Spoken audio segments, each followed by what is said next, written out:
ukifanya research katika jamii, watu wengi hawaishi na wazazi wao kabisa. Hawaishi na wazazi wao. Na mtu akija hapa Dar es Salaam kuja kutafuta maisha, lazima alifikia kwa mjomba, alifikiria kwa shangazi, alifikia kwa babu, kwa bibi, sio kwa rafiki. Jamani, kufaana tena. Sasa mtu ameanza kufanya shughuli zake, tahamakia zile shughuli, alhamdulillah zimefunguka. Cha kwanza kabisa baada ya maisha kuyapata, manake kajipata, anaangalia watu hata si ndugu zake. Kama imani yake ndogo, ujana mwingi, anatafuta sasa machangudoa, atafuta wanawake wa haramu wamlie pesa zake, atafuta marafiki, lakini ndugu hawana thamani. Kwa ndugu, siku zote mtu akiwa na matatizo ndo humtafuta ndugu yake. Watu wengi wanaogopa kwenda kuanzisha fursa kwamba nikaanze kuishi Kenya, nitaendeshaje maisha, sina hata ndugu pale. Bora nikiwa Dar es Salaam, siku nimekwama mtamkopa hata mjomba 200. Kumbe ndugu anafaa, lakini ukipata hawafai. Wangapi bwana walipata, akala na huyu, mashabiki kibao, wapambe lugha ya leo nasema machawa. Akiishiwa kabakia kipara na kashikwa na maradhi mpaka anaoza, wanaodili naye ni ndugu. Tena hasa ukiwa umeishiwa watu wakule, kwani wewe huna ndugu? Hata ukija msikitini ukiwa unaomba mara kwa mara, mimi sina pa kwenda, watu hukuuliza ndugu zako wako wapi? Hii ndio ilipatikana thamani ya undugu. Na miongoni mwa mambo ambayo yanakata rehema za Mungu ni mtu kukata kizazi chake. Yaani kuna baadhi ya watu kwa jeuri tu mpaka anafikia stage anasema ingekuwa inaruhusiwa kuhama ukoo ungeuhama huko. Kwa nini unachukua kia namna hiyo ndugu zako? Na apate yoyote, akipata ndugu tu basi huna furaha na ndugu.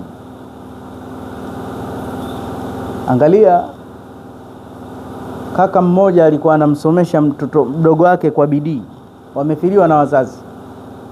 Yaani mpaka analaza familia yake na njaa amsomeshe mdogo wake. Mke wake anamwambia, mume wangu unazidi, ambia atatusaidia kaka. Akamwambia, sikugombanishi na mdogo wako, lakini hawakumbukagi fadhila hawa. Akamwambia, usiseme hivyo mke wangu, kama unanipenda mimi mpende na mdogo wangu. Mwisho kajipata, kaanza kuwa tajiri. Kaka kaumwa na figo, figo ile ilikuwa kabadilishwe nyingine India. Sasa akamwambia mke wake, nenda kwa mdogo wangu, akamwambia naumwa, akupe hela ya dawa. Maki hajaje hata kumuona kaka yake. Alipofika anamwambia, shemeji sina hela, mambo magumu mwambie, nitakuja tu nikipata nafasi. Kaka kapelekwa wapi? Muhimbili huko hoi taabani, anakufa kwa kukosa matibabu. Na maradhi ya figo ni maradhi expensive sana. Mwisho kabisa akamwambia, kaka hawezi kuacha kukupa hela, ambia kanifukuza kakako. Kanambia hawezi kukusaidia, hana pesa. Na kanambia kazini kwake nsifike. Kaka kainama anaanza kulia. Mke wake analia. Akamwambia, nilikuambiaga hawa wakumbukagi nyuma hawa. Akamwambia, usinikumbushe mke wangu, usinikumbushe. Basi muache kaka aendelee na mambo yake. Tahamaka yule bwana akafariki dunia. Maiti inadaiwa bili, kashindwa kuja kumzika hata ndugu yake wakuzaliwa. Ndio maana watu wana maneno yao ya ajabu, saa nyingine yana ukweli. Aheri ya mtu baki kuliko ndugu. Kwa sababu wewe unaona kaka yenu amepata kitu, unaenda asubuhi kumuomba, anamnong'ona mke wake, kashafika hawa, hawakauki kuniomba, anaomba kama nini, hawatosheki. Wewe unamsema kweli ndugu yako mbele ya mkeo. Una matatizo, hauko sawa. Na maisha hayaendi hivyo. Man arada yabsutu rizqahu, anayetaka riziki iwe hivi, aunge kizazi. Kukiunga kizazi, asiumwe mtu katika ndugu, sogea pale japo mpe pole. Lakini mtu anaumwa mpaka anakufa, wewe ufiki, uko bize tu. ni ndugu usiokuwa na manufaa. Jamii ya leo haitaki kuyajua haya, haitaki kuyajua haya, na watu wengi katika koa wasemezani, wamenuniana, wamefunga mdomo kabisa. Lakini fanya tafiti umpate mtu ambaye ameshika ndugu zake, wallahi huwa Allah hamtupagi, lazima amfungulie. Na hata leo kwa sababu watu wako mbali na family, hata mawaidha yanayohusiana na jamaa ni machache sana kuyasikia, lakini wale waliokusudia na kuamua wanavuna. Ndugu usimfananishe na mke.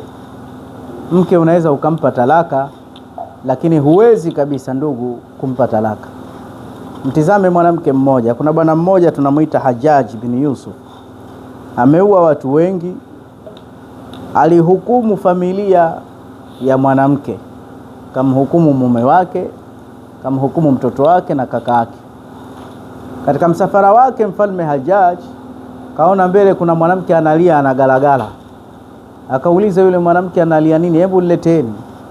Kuja mbele yake ambia, mfalme bwana, tumeiona hukumu yako, unaniulia familia yangu, wana kesi ya kunyongwa mahakamani kwako. Nani na nani? Ambia, kaka yangu, mume wangu na mtoto wangu. Akaambia, ni kweli mimi nikishatoa hukumu hairudi nyuma, lakini ikhtari mmoja, chagua mmoja nikuachie. Akaambia sawa, basi naomba uniachie kaka yangu. Hajaji mwenyewe kashangaa, kwa nini hasa usingesema nikuachie mtoto wako umezaa, au mume wako kipenzi atakaye kuliwaza, unamchagua kaka? Akaambia naam, kwa sababu mfalme, kama mimi utaniulia mume wangu, inshallah fadhila za Mungu ni pana, naweza kuolewa na mwanaume mwingine, na kama utaniulia mwanangu, fadhila za Mungu zinaendelea, naweza kuzaa mtoto mwingine tena mzuri kuliko huyu. Lakini kama utamuua ndugu yangu, kaka yangu, siwezi kupata kaka mwingine. Alipomuona na busara zile, akamwambia basi wote nakuachia. Ukweli wa mambo ninavyosema haya maneno haya, hadithi iko mara hizi. Mwenyezi Mungu huko unamuombea dua mtu ambaye anaunga kizazi, kwamba Mungu amuunge na rehema zake, lakini pia Mungu amtenge, amkate anayekata kizazi. Hapa ninavyozungumza hivi sasa, ukiinama, nani hasidi wako? Nani husemi naye? Nani umetengana naye? Unaweza ukakuta kikao kama hiki chote marafiki tu, unamkuta mtu hamna hata ndugu yake. Alhamdulillah, mimi nashukuru, wajomba zangu wako hapa, dada zangu wako hapa. Unakuta mtu sehemu zile hot cake nzuri anaenjoy, lakini hakuna ndugu yake wa damu hata mmoja. Mtume sallallahu alayhi wasallam anasema, la'ana Allahu qati'un, ay qati'ur rahim. Mwenyezi Mungu amemlaani vikali anayekata kizazi. Ndugu yako hata awe kama mtoto wa jicho, popote alipo shekhe, mtafute. Na ukitambulishwa hawa ndugu zako, situjuaneni jamani. Wasambaa barikiwa sana Wasambaa bwana. Yani mimi nikikutana tu na Msambaa popote, yani lazima utanganisha koo. Ambia wewe, unujue wewe hatudhuriani. Yani mimi sijai kukutana na Msambaa, lazima unganishe koo. Hapa tuna mzee mmoja anaitwa Mzee Isa, tunamuita mzee wa kitengo. Kila siku yeye mpaka tuamchoka aenda zika kila siku. Tuamwambia wewe afiwa wewe tu kila siku. Huyo ni mtoto wa mjomba. Bwana, una ukoo mkubwa na wanakufa hawamaliziki. Ni kuunga tu ile ndugu. Ni kuunga ndugu. Sasa sisi tunamsema anakimbilia matatizo ya ndugu, kwa sababu kifo sio kitu kizuri. Je, angekimbilia harusi za ndugu na mazuri ya ndugu tungesemaje? Kwa sababu wanaka uwezo. Hapana, anajitoa. Sasa mtu kama yule umri wake hubarikiwa na Mwenyezi Mungu humfanya riziki yake ikawa inawasa mzuri. Sasa shimeni maneno haya makavu ni maneno ya sheria haya, Ni maneno ya dini haya, na dini imekuja kuvunja culture zote na tamaduni feki, itengeneze msimamo. Ndugu si mtu wa kumtupa. Anayetupa ndugu zake mabwana amechelewa sana, ana laana. Na wanachuoni wasema ukisikia maana ya laana ni maturudu min rahmatillah, ni mtu kufukuzwa katika rehema za Mungu. Asubuhi jina lake limeandikwa mlengo wa peponi, mpaka sasa limeandikwa motoni. Angalia ile nisfi Shaaban, watu wote dunia nzima hupewa certificate ya kusamehewa madhambi, lakini watu wawili Mwenyezi Mungu anawawekea ngumu: mushrikum billah, mshirikina; wa pili mushahin, mtu mwenye shahana, mwenye chuki endelevu na ndugu yake. Bwana, mnachogombania hasa nini? Saa nyingine vitu vidogo, vitu duni, tuko tayari kuendea na kwa ganga tuuane. Tumeachiwa kibanda cha ulisi, kibanda chenyewe hata umeme hakina. Takuonesha saa nyingine unakuta eti ndugu wameparaganyika, wanagombania banda bovu kawaachia mzee wao. Jamani, ona miujiza hii. Nenda sasa hivi kwenye kesi za mirathi na mahakamani, wamejazana huko kwa Pilato. Watoto wameachiwa nyumba katika familia. Mwanamke akitizama huu ugavi wa Kiislamu hauna maslahi na mimi, nitakuonesha kaka, yani utafikiri sio mtu na ndugu yake. Mahakamani na wanaendana vibaya, wapo tayari hata kuuana. Si bora ingekuwa hivyo sasa? Msishangae sana ndugu. Wazazi, yani hao wazazi ndo wametelekezwa hatari. Mabwana, nikwambieni, mtu mmoja anasema ukitaka kufanya payment, utaka kutoa hela ya ada, tumeelewana vizuri, utaka kutoa hela ya matunzo, usitolee ndani, toa mbele, watoto wakuone. Watoto wa siku hizi wanakuwa vibaya, wanaweka visasi na wazazi, waone kabisa baba ndo katoa, mama ndo katoa. Kwa sababu protocol ilivyo, kwa mfano upande wa wenzetu, upande wa pili, wanawake wana udhaifu mmoja. Mwanaume au baba hupenda kuficha aibu za mama kwa watoto. Jamaa, ndivyo sivyo? Lakini wanawake anatoa aibu zote za baba kwa watoto, mpaka anamfanyisha baba apendwi na watoto. Msione mmekuwa amenipitisha mabaya sana huyu baba yenu huyu, nimebakia hivi, hata hakupendeni. Hasa uwe ndio ukewenza, unatengenezewa visasi. Kuna baadhi ya wazazi hivi sasa hawapati huduma za watoto wao, hasa wa kiume. Hata simu ikipigwa, shekhi, masaa 6 anaongea na mamake. Ndio mama, vipi? Baba hapewi simu, yeye anapewa kumsalimia. Ana babako yuko hapo, msalimie. Haya, asante. Haya mzee, mpe mama. Hata kama mama unampenda, si juhudi ya baba kutafuta mama mzuri utakayempenda?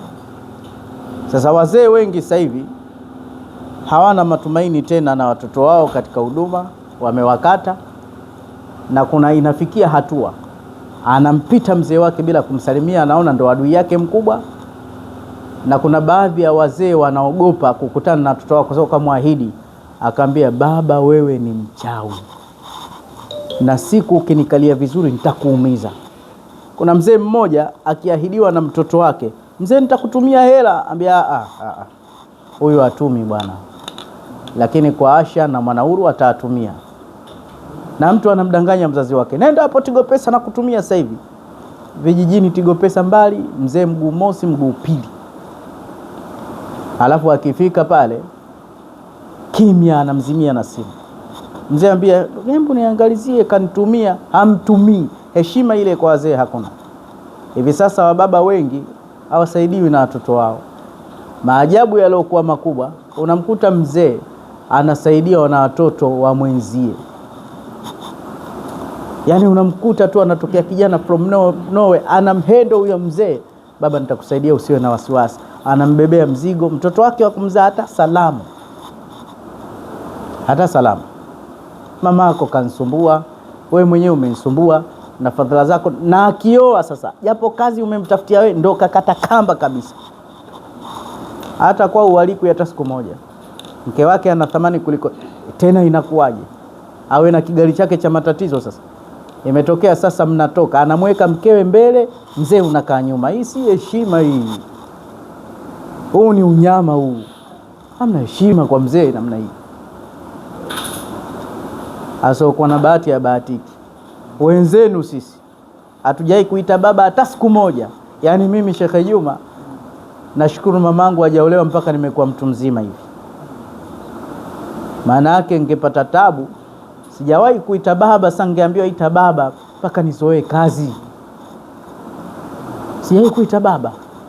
Sasa watu wana baba zao na hawaoni kama ni chochote kabisa. Wewe hujui, wanasema kiprotoko mtoto ambaye amelelewa bila ya baba huwa anapata tatizo la kisaikolojia isipokuwa rehema ya Mungu. Umeshafahamu vizuri? Hizo ndio habari. Isipokuwa rehema ya Mungu. Baba, unajua mpaka kumbatizi ile la baba kwa mtoto lina vitamins. Baba ni baba, na baba anamlea mtoto wake vizuri. Angalia, mtoto mmoja alikuja kashika fikra za mama yake, kaja kumfokea babake, we mzee mtu mbaya sana, umemtesa sana mamangu, ushatutesa sana. Unamkabiri baba hivi, kwa nini umetufanyia hivi?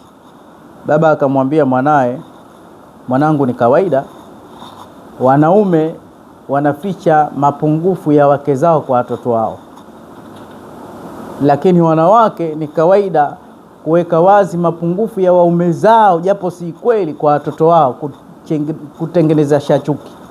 Sasa usinifesi kwamba baba, mbona umetufanya hivi? Usipende nifunguke mengi, maana nina kitabu, au mpaka nikwambie mwanangu, wewe si mwanangu wa kukuzaa. Mama yako kanihini, nikaonesha wema, nimekulea mpaka niaseme.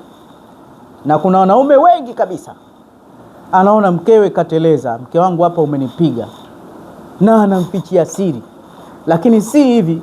Wanawake wangapi kaja na mtoto, mwanaume kaamua kumuoa na yule mtoto mpaka anakuwa anajua babake ni huyu, na mzee hata siku moja haoneshi tofauti kabisa kumbagua, mpaka mama mwenyewe anakinai, anasema sitaki kumwambia binti yangu, mtoto wangu, kwamba huyu si babako, nikamchanganya.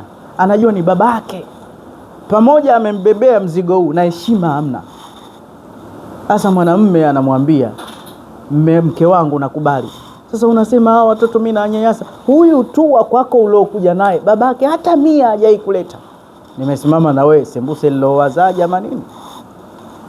Baba mpaka hana nafasi ya kumkanya mwanae.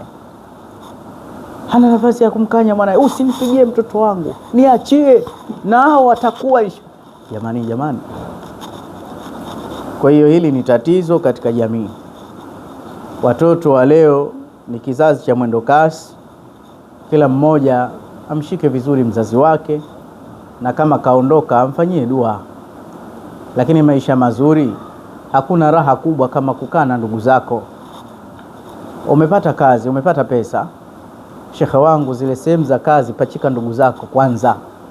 Na Mtume sallallahu alaihi wasallam alishawaisema afdalu sadaqa ala dhi qaraba, sadaka ianzie nyumbani. Ndio mfano mzuri. Leo ukiambia huyu ni tajiri fulani, ukiangalia huyo ndugu yake utashangaa. Wamewekwa nyuma. Huko kwenye duka lako kumejaa watu baki, si sawa. Si kwamba usiwape, lakini weka na ndugu zako bwana. Wewe una cheo kikubwa, mtafute basi hata mdogo wako, muunganishie hata akaoshe vyombo Ikulu kule, pachika ndugu zako. Usiwatupe namna hiyo, itakuwa si sawa. Kwenye ukoo utakaupate wewe peke yako. Kwa sababu imekuwaje? Mtu kabisa ni askari, anaona ndugu zake wanasumbuliwa kwa kuonewa, tena anapiga simu, funga kabisa wasitoke, komesha kabisa hao. Si sawa hii. Mtu mmoja, Sheikh Haji, wewe ili hujalipata, mimi nimelipata. Nchi ambayo sihitaji, mtu mmoja anaendesha gari lake, yuko na mkewe, kuna mvua hiyo, ndugu zake wamesimama sehemu wananyeshewa hatari, wakaona ndugu yetu kapita, yule anarudi, alhamdulillah. Kila mfaya na mzishi wake atakuja, tutaingia kwenye gari ya ndugu yetu. Kufika mpaka pale kapaki vizuri, tumbo moja. Mnaenda wapi? Lift kaka, hebu fungua bwana, tutongea. Hili si gari la ukoo. tena mkome na mnione hivi hivi. Pumbavu nyinyi. Na wamebeba kitoto kidogo kimalaika, walilia hatari, wakasema hii dunia hii sio ile tunaoijua, hii dunia mpya hii. Hii dunia mpya hii. Mara ngapi brother yako akakunyanyasa shauri ya mkewe? Hapa kwangu uondoke maana. Kama mzee kafa basi jitafute mwenyewe. Tusiendelee sehemu hiyo sana. Tumekumbushana tu kwamba ili dunia iwe nzuri tusogeze karibu ndugu, na simaanishi kwamba wanatupenda sana au ndugu zenyewe, wanatuchukia sana. Wanatuchukia lakini ndo tuwashike tuwapende. Baada ya hapo nimevuta kamuda ili muda wa taftahi ufike, alafu nikaribishe leo Chuma cha Mkulanga atatusomea insha Allah ubeti japo mmoja. Amkaribishe Sheikh Haji Upepo pamoja na Sheikh Shafii, tunufaike na wao. La mwisho naomba nikusaidieni tiba. Tiba ninayokusaidieni ni hivi. Wanasema research iliyofanyika leo duniani kuhusiana na tatizo hili la nguvu za kiume, wanasema hivi sasa tatizo hili limekuja kasi mabwana. Usilalamike tu kwamba mbona sijielewi. Hivi sasa limefikia 70% kuelekea 100. Tatizo la nguvu za kiume liko 70%. Na hili tatizo si huku Tanzania peke yake, ni dunia nzima. Mpaka wataalamu wanasema katika wanaume 10 ukiwaona wamesimama pamoja, wanaume 7 ni wagonjwa, 3 ndo wazima. Umeona mtihani huu? Kwa hiyo haya yanatufariji. Wanawake wawe na subira. Wanawake wawe na subira. Make wanawake wana udhaifu wao. Mimi napenda kuwaambia ukweli, lakini wanasema ukimpata mtu anakuambia ukweli mpende, usimchukie. Mwanamke akikuchoka, mambo mawili tunazushiwa. Jambo la kwanza, akienda huko mahakamani usema huyu bwana ananifanyia liwati.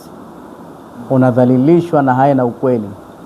Nimeshaishi miaka 10 leo ndo nasema haya, siku yote alikuwa hayapo haya. Na hawa watu wanaosikiza kesi kama hizi wanayachukua jumla, hawampi hata mtu fursa ya kujielezea. Siku moja Sheikh Al-Hadi Musa Salum alitumia hekima kubwa sana. Siku moja anafika ofisini kwake, alinisimulia kesi kama hii. Asema kuna baba mmoja na wake wawili. Sasa mke mmoja vituko, kashamchoka mume. Akaenda kwa shekhe pale, alipofika akasema simtaki. Kwa nini umtaki? Kwa sababu ananifanyia sana ili jambo hili. Anakufanyia hivi.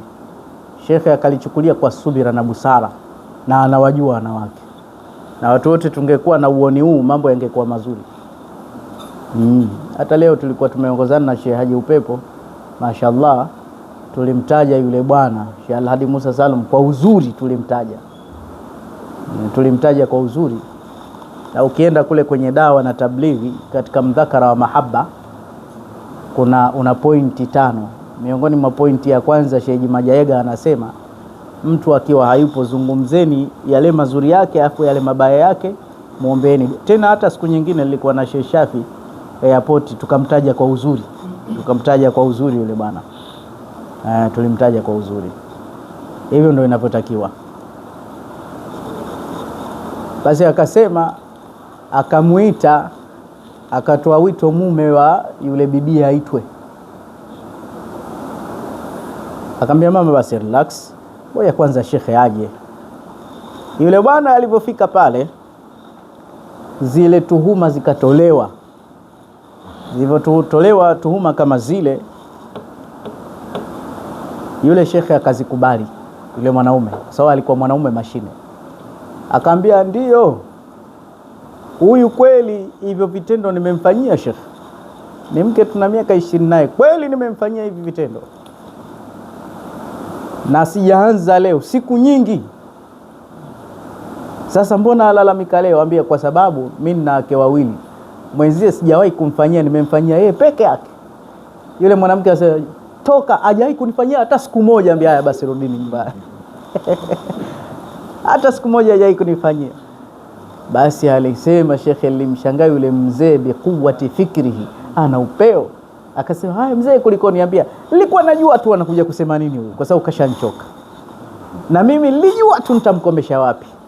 Nikamwambia mke wangu, usimdanganye shekhe, nimekufanyia lakini peke yako. Ambia thubutu, hata siku moja hujawahi. Umeona wanawake hao? Sasa wakikuchoka, gia ndio hiyo. Gia ya pili, hanigusi. Muda gani? Sasa hivi sijui ni mwaka wa 5 hajai kunigusa. Na wakati hapo ana kitoto kina miezi 2, sijui kakizaaje. Sasa nishachoka. Hizi ni propaganda, lakini inshallah makazi wanacheza nazo. Sasa hili tatizo hili pia wawe na subira kidogo, sababu sheria Amir al-Mu'minin Umar aliweka, mwanamke akiwa hayuko sawa mwanaume mumewe, basi apewe distance ya mwaka mzima kujisikilizia, kujitibia, si maradhi kama maradhi ya kawaida. Baada ya hapo atachagua sasa kusuka au kunyoa, na si kwa udhalili. Tufichiane siri, tusifuane nguo. Lakini leo mpaka mtaa wa 7 mimi tena naishi na mwanamume mwenzangu, sizai tena. Huo ni mtihani wa hali ya juu. Sasa hili tatizo ukiwakuta wanaume 10, wanaume 3 ni wagonjwa, wanaume 7 ni wagonjwa, 3 ndio wazima. Na hili tatizo hili wanasema changamoto yake inaanzia kuanzia umri wa miaka 37 mpaka 45. Changamoto yake kuanzia miaka 37 mpaka miaka 45 ndo zinaanza changamoto za hili tatizo. Vipo visababishi, na hili tatizo liko kama ifuatavyo lipo kama ifuatavyo. La kwanza kabisa, kuna yule mtu ambaye maumbile yake husimama kwa kusinzia ulegevu. Hilo ni tatizo kubwa sana. Lakini yuko yule mwingine yanasimama chap, lakini akigusa tu ndo kashafika safari yake. Hilo pia ni tatizo. Mwanaume sahihi yuko wa aina mbili. Kuna yule ambaye akienda safari ya kwanza anafika na anaendelea tena, na anaweza akasafiri mara 3. Hilo ni tatizo, si tatizo, ni afya. Lakini kuna mwingine akienda safari yake anachelewa kufika, lakini anafika kiasi ambacho mwenzie amefika mara kadhaa. Hiyo pia yote ni afya, ni mfumo wa mwili tu. Sawa Sasa haya matatizo yanasababishwa na vitu vifuatavyo, viepuke. Kitu cha kwanza kabisa kinachosababisha nguvu za kiume kupotea. Haifai kabisa mwanaume kula lawalawa, vitu tamu. We baba mzima unalamba sukari bwana, mara unakula chokoleti zimejaa mifukoni. We mzee wa kashata, vitu vitamu, halwa kwa sana ni tatizo. Labda matunda kama tende ina vitamini za matunda tofauti 5, wataalamu wanasema. Sukari za matunda hazina shida, lakini sio hivi vitu vya kusindika. Kwa hiyo kula vitu vitamu ni hatari hata kwa afya yenyewe. Hii ni mushkeli wa kwanza. Mushkeli wa pili, kutarkib katika maasi. Mtu akifanya sana maasi ataingiwa na jini mahaba. Akiingiwa na jini mahaba atashindwa kuwa na ufanisi katika tendo. Hili jambo la pili.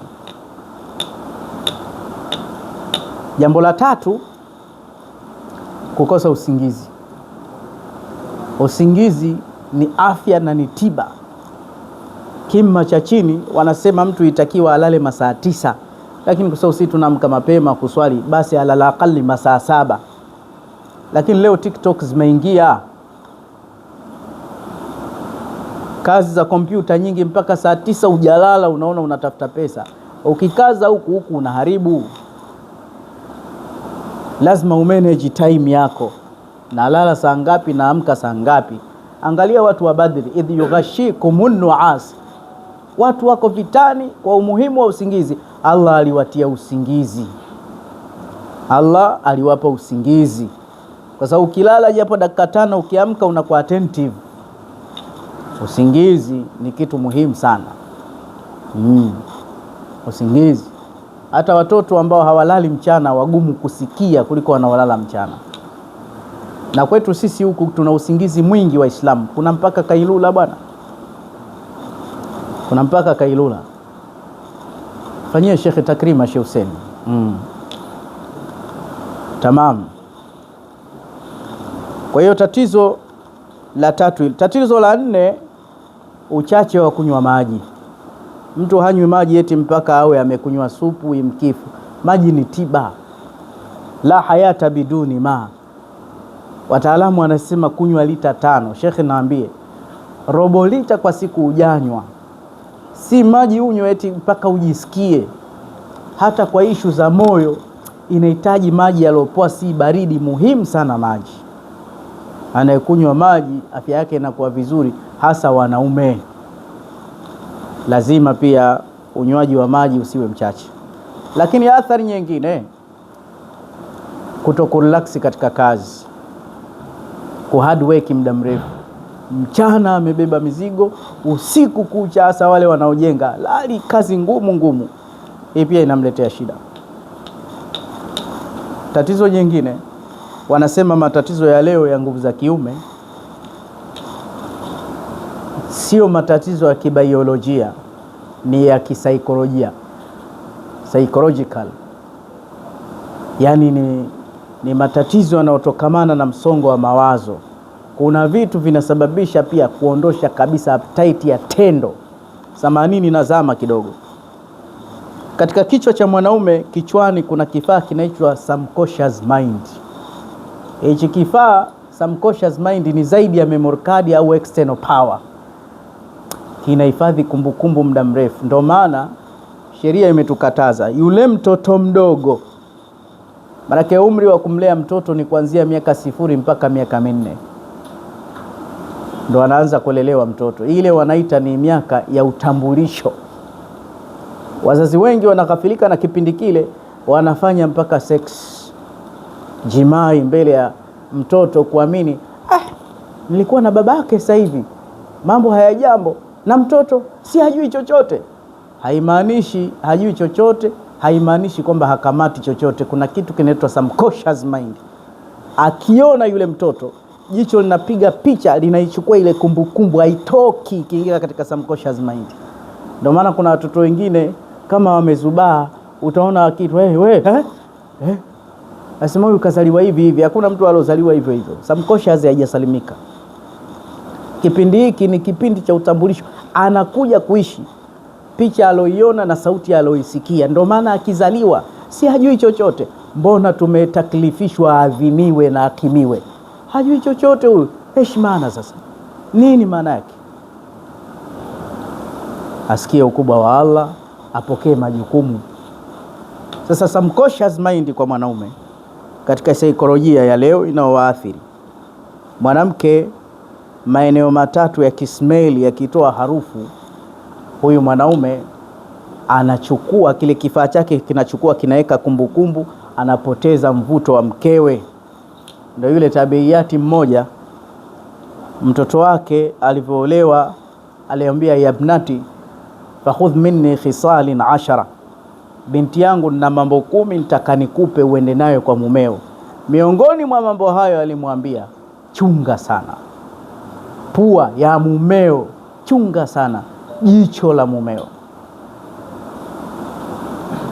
Mume wako asione hata kwa bahati mbaya kitu kitakachomuudhi. Tena akamwambia, wala yashumanna minki illa atyaba rihiki wa alami anna atyaba tib alma.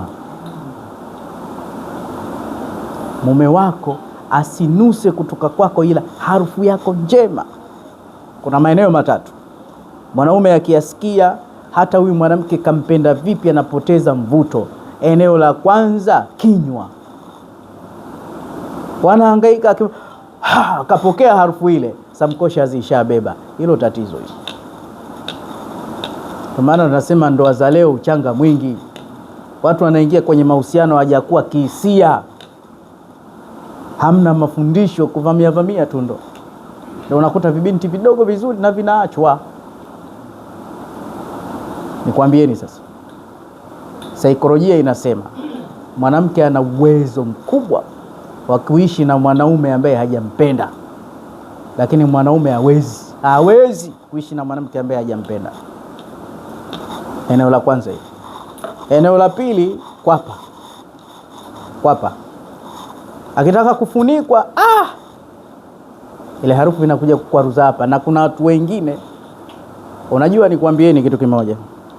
Sisi tuna macho mawili, tuna masikio mawili. Tumeelewana vizuri, tuna mikono. Hivi vitu havifanani, havifanani kabisa. Yaani ukikosa jicho moja, kuna baadhi ya rangi utashindwa kuzibaini kwa kukosa jicho moja. Kiungo cha pua cha mwanamke cha mwanaume kinafanya kazi kwa nguvu kuliko kiungo cha mwanamke. Mwanaume ananusa sana. Mnaweza mkawa hamjasikia harufu, lakini akirudi tu, mbona sielewi hapa kuna harufu gani?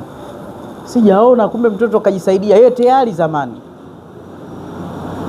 Na kila pua ina harufu zake mukaddara. Sasa jasho ile mwanamke mwenyewe anajihisi hasikii, lakini akisikia tu ni athari kubwa, anatatizika.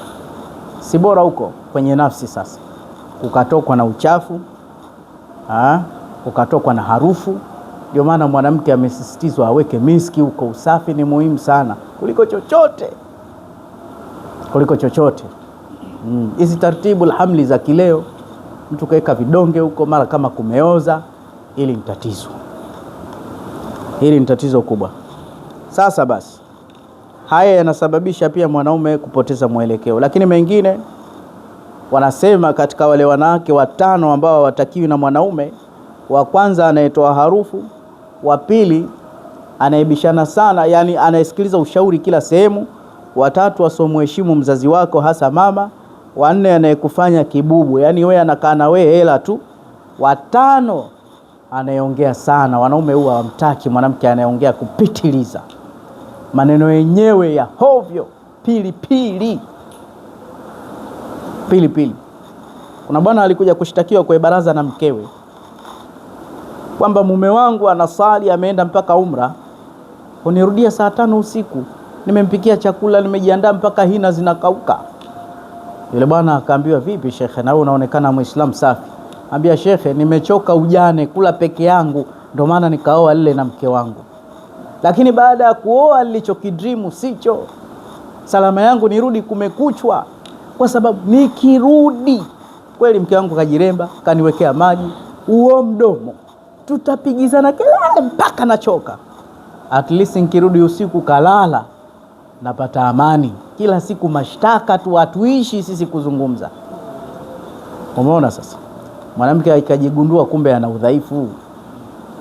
Wanasema mwanamke anayepiga kelele kwa mumewe ni sawa na yule nyuki akilia sikioni mwako, disturbance ile, unatamani tu ufanye hivi. Asema sasa kwa mwanamke zaidi ya hivyo, na ukimpigia sana kelele mwanaume lazima ajibu, lakini yeye hajibu kwa mdomo, hujibu kwa matendo, kuchelewa kurudi nyumbani. Sasa wanasema kelele nyingi zisizokuwa na msingi zinapoteza hisia. Mfano, mwanaume mmoja akaongea neno moja tu, angalia saikolojia inavyotuumiza. Kaambia mke wake, ulidukili firashi, njoo bwana tukamatane makoti huku, njoo tuagane. Kamuita vizuri. Yule mwanamke, bwana unanisumbua baba, makelele kidogo chenyewe hivi afu unanipigia kelele. Hii ni athari kubwa kabisa. Ndio maana kule mwanamke anaitwa alhanana tahina kulla hin.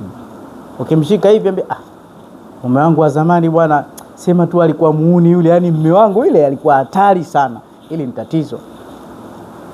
Na alhanana huachwa mara kwa mara, sababu tabia zake ni hizi. Sasa pia saikolojia inasababisha, lakini pia saikolojia inasababisha katika kipato. Ukirudi nyumbani itakiwa upongezwe, inshallah utapata siku nyingine. Lakini umekosa tena, umeumia na unanuniwa. Sasa wewe una hela, unakuaje mwanaume? Unakuja tu hapa unategemea kula tu. Bora uniache mimi, siwezi haya maisha. Hii pia inamaliza saikolojia. Sasa naomba nikusaidie kwa kufunga maneno yangu bila kuendeleza. Tiba zipo. Miongoni mwa tiba si kwamba kila lishe inayoingia tumboni inasaidia nguvu za kiume. Ili tatizo naliongelea kwa uaminifu sana, kwa sababu matatizo mengi. Kitu cha kwanza, ili muepukane na kesi kama hizi, kitu cha kwanza kabisa, kuna vyakula itakiwa muvile. Katika chakula chako baba, usikose ndizi, ile ndizi mbivu, vitamini B complex ile, ule mbivu, ndizi mbivu. Lakini komamanga usikose, lakini tikiti maji, hasa zile mbegu zake zile, usikose vitu kama vile. Lakini si tikiti maji peke yake, wanasema asali, lakini pia parachichi, lakini pia mchuzi wa pweza. Hivi vitu hivi, si ukila ugali umeshiba kwamba leo nitakuwa balaa. Hapana shekhe, wengine unajaza tumbo tu. Na mwanaume akiwa hajapata lishe bora, ana uwezekano mkubwa pia asimtungishe mkewe mimba. Inawezekana umeshiba vizuri, lakini sperm za akaunti zikawa dhaifu na haziwezi kumea mimba. Kwa hiyo huu ni uzazi. Asali ni mpango mzima. Sasa kama ushapoteza, maana zile sperms zipo kama milioni 10, lakini zinaweza zikashuka mpaka 1400 zikaisha kabisa. Kwa hiyo kama zimeisha, ni muhimu ukaziboosti zikatengeneza mazingira ya uzalishaji. Maana zile zikiwa correct, basi huwa zinakuwa na harufu na itakiwa zichupe kama bomu, kama bunduki. Asili ya mwanaume kujimaliza. Hata ule mkojo wa kawaida ukianza kukosa pressure tu, hiyo ni indication mbaya. Tunakojoa mkojo huko hapo hapo, hii ni dalili mbaya. Dalili nyingine mbaya, mtu kuamka asubuhi kiungo cha uzazi hakisimami, hasa watoto wa siku hizi. Hili ni tatizo kubwa. Itakiwa kiafya kwa siku per day mwanaume imjie tu hisia ya tendo la ndoa mara 7 au mara 5 lazima. Wewe tokea asubuhi unafikiria pesa tu, hii haiji, huo ni mushkile. Tena hili likija everywhere, halichagui place. Saa nyingine mmezamba makaburini, mnamstiri mwenzenu, unakuta hizo fikra zinakuja mpaka unasema bwana ama ibilisi bwana. Sio ibilisi, sema alhamdulillah, ni afya hiyo. Hiyo ni afya hiyo. Swali ala nabii. Lakini pia wanasema ukikaa kikao cha wanaume, wawe watu wazima, wazee, wawe vijana, kama hawaongelei hata story za wanawake, hicho kikao batili, ondoka. Batili. Ni kikao batili. Lazima kidogo mambo, si unaona hata mashekhe anaongea mawaidha afu anaanza kuingia kutaja hurulaini. Ni hisia zile. Peponi shekhe, mizigo shekhe. Hapo utasikia takbir. Ushagusa sehemu yao. Wewe Mtume sallallahu alayhi wasallam, siku miongoni mwa siku katika kueleza hizi futhati za miji, akasema mtaingia mji fulani, mtamchota mfalme, mtamteka mfalme, atauawa, ataacha binti yake. Angalia sahaba mmoja asema, ya Rasul, huyo binti niachie mimi. Zama hizo Mtume ambia utachukua wewe. Hayachelewa. Hakuna kuchelewa katika mambo haya. Siku moja ninafika Mtambani kabla ya takwa kwa Sheikh Suleimani pale. Nikaongea mada yangu ya ndoa, nikamwambia tena Waislamu, alhamdulillah. Bwana, leo nimepewa salamu, na salamu zile zilikuwa za kweli. Nikamwambia kuna mwanamke anafundisha pale Kipata, mashallah. Mwanamke huyu asilia yake Kenya, anaongea Kiarabu hatari, anaongea Kizungu hatari, anazungumza Kifaransa hatari, alafu ni mwalimu. Huyu anataka nusura kuolewa, ana usafiri wake, anatembelea, ana nyumba yake, full ninja, uoni hata kucha, anataka mume. Nani na nani yuko tayari? Shekhe msikiti mzima, shekhe niachie mimi. Nikamwambia ila ana mtihani mmoja tu. Akasema mtihani gani? Nikamwambia ana miaka 45. Kasikia inna lillahi wa inna ilaihi rajiun. Sasa kumaliza maneno, tulivyoenda Tanga kuna mti unaitwa mshushu wa mbuzi. Tanga nayo haijambo. Ule mshushu wa mbuzi tukaumixi na pakanga na mvuti na fivi, ikawa dawa nzuri sana ya mgongo, lakini ikawa dawa ya hatari ya mambo yetu yale. alafu tukagundua inasaidia na tezi dume. Yale mambo yale ya habari, kwa kule kwetu ukimwona mtu anachimba ile mizizi ya mshushu wa mbuzi anakula na kalanga, wanamuita muuni. Huyo muuni ashaanza balaa zake hizi. Hii dawa nzuri, kuna mjomba wetu mmoja alituonesha tulipofika kule, ambayo dawa yenyewe ni hii hapa. Mtu anakunywa nusu kikombe kutwa mara 3. Mabwana, hii inasaidia sana malaria sana. Lakini kwa fadhila ya Mwenyezi Mungu nashukuru watu wa tezi dume nimewasaidia sana hii dawa bila kupasua. Na wengine wamepasuliwa, Mungu alitaka iwe hivyo. Shushu wa mbuzi. Dawa ya pili siitolei maelezo, lakini itakiwa ndo tuielezee. Hii na mimea 13.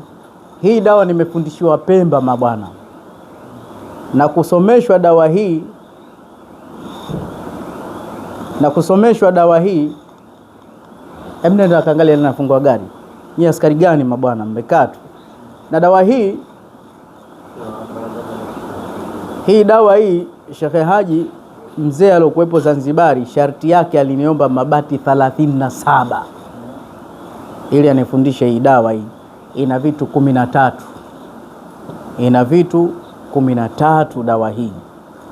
Ni dawa ambayo maradhi 50 yanatibika, lakini hasa kuzalisha mbegu za uzazi, lakini kuamsha sana hisia.